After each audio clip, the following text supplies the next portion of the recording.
Today we're going to go over the devices button.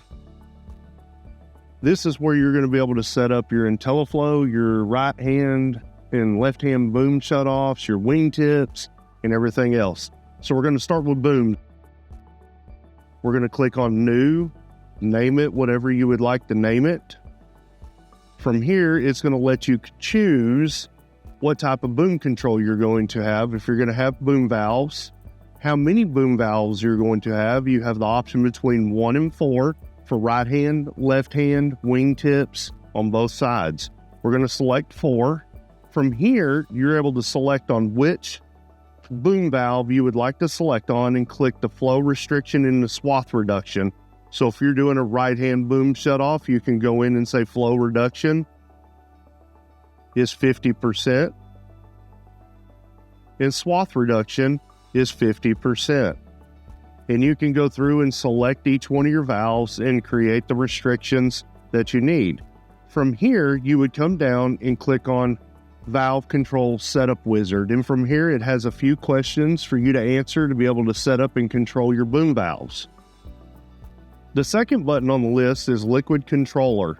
This is where you would go to set your, what they used to call the K factor or Z factor. It's your flow meter calibration number. From here, you've got your P gains and G gains, and then you have your tolerance of your meter. Some of the issues we've had this year is the tolerance of the meter being incorrect during an installation. Make sure it is a 0.1 or 0.05 to get the best results.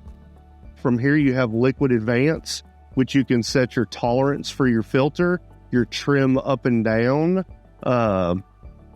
for your trim switch inside the airplane. You can move your IntelliFlow on turns and set the target rate for a poly for a PMAP.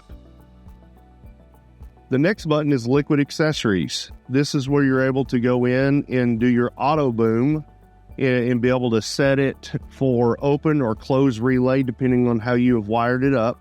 And then if you're running a pressure transducer in the boom, this is where you would go to select it as on.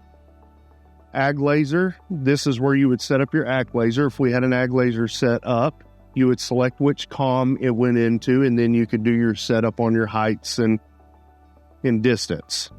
Falcon Advanced, this is where you would go in and set your inputs for COM. This is where you would go to do ag laser, meter 8, or legacy IntelliFlow. Aircraft setup, this is where you would go in and set the size of your airplane on liquid hopper capacity or your dry capacities. Inputs, this is your inputs for your increment and decrement switch that would be in the airplane.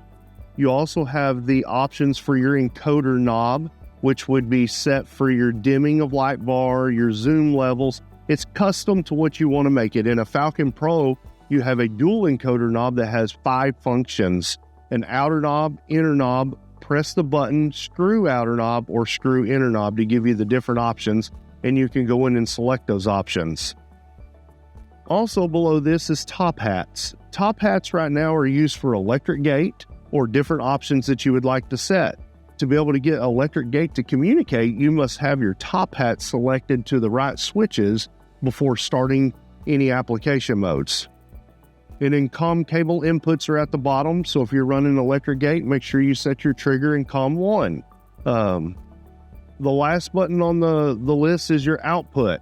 And from here on your output, this would be where you would go in and test your auto dispersal for your spray on and off.